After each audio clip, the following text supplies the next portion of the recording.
For today's video nga guys, nagluto ako ng ginisang repolyo na may kasamang mga manok. At kasama nga pala dyan yung fried chicken. At mapaparami na naman sigurado tayo ng kain yan for today's vlog guys. Eto nga pala yung itsura ko habang kumakain. So ano pa hinihintay natin? Let's go to the video!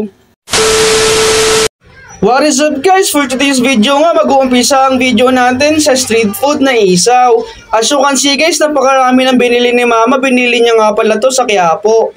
Kumuha na nga ako ng isa dyan at sinawsaw ko sa suka at kumain na nga ako. At maya-maya nga lang guys, napapagit-pigit pa nga ako dyan sa sobrang sarap nung isaw. Kaya nga pala daw bumili si mama nung isaw guys kasi gusto niyang ulamin yan for today's video. At nakakita nga ako dyan ng saging or yung tinatawag ni Nani na banana. Gusto niya daw ng nana kaya binigyan ko na siya. At maya-maya nga lang guys, ay nilipat ko na nga yung camera sa aking pamangkin na si Aryan. Tuwan-tuwa nga si Aryan guys at nagpapakyut pa. Maya-maya lang guys, binilatan na nga ni Nani yung banana. At ayun na nga guys, mahilig talaga yan si Nani sa banana. Ewan ko ba kung bakit napakalaki ng banana na gustong-gusto ni Nani. Maya-maya nga lang guys at kumuha na ako at kumain na rin ako ng banana. Napakasarap at napakatamis nga pala na itong banana na to. Nakalimutan mo nga pala guys kung anong tawag dito sa banana na to. Paki-comment below naman guys kung ano yung tawag sa inyo ng banana na yon. At ayun na nga guys, tumungo na tayo sa pinaka main video natin. Naglagay na nga ako dito ng mantika sa ating lulutuan ng ating gulay. Baka magtaka kayo guys kung bakit ganito yung boses ko for today's video kasi nasa CR ako ngayon nagre-record. Dito ko nga pala piniling mag voice over kasi napakaingay dun sa taas. Kaya ngayon nga guys, ayun na nga, nag-gisa na nga ako ng bawang sibuyas dyan at as you can see na nga, nag-usok-usok pa nga yan. Nung nagtapos na nga ako mag-mix-mix dyan, inilagay ko na rin yung karne. At minix-mix ko na rin nga pala yung karne natin guys for today's vlog. Hinintay ko lang nga pala maluto yung manok dyan guys at naglagay na rin ako ng mga gulay. At as you can see nga guys, maraming gulay tayong ilalagay kasi kahapon pa yung isang gulay dyan na natira. Sa sobrang daming gulay nga na nilagay natin guys, halos mapuno na yung ating lutuan.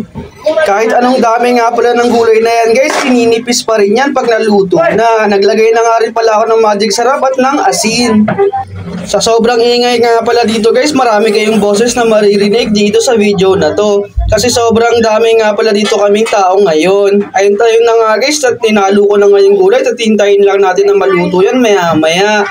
At ayan na nga guys, luto na nga ang ating repolyo. Maya-maya nga lang guys, at titikman ko na yan kung masarap nga ba or hindi. Taste test muna tayo guys. At as you can see nga guys, mainit talaga rito sa bahay. At pawis na nga ako dyan. At sobrang sarap nga pala ng gulay na niluto ko for today's vlog. At maya-maya nga lang guys, nag-init na nga ako ng napakaraming mantika dito sa kawali. At ayun na nga guys, inilagay ko na nga isa-isa yung ating mga manok na lulutuan for today's video. Fried chicken nga lang pala yung luto natin dyan guys for today's vlog. Pasensya na kayo guys, napakarami talagang maingay dito for today's vlog. Hindi nga pala ako makahanap ng pinakatahimik na spot dito sa bahay.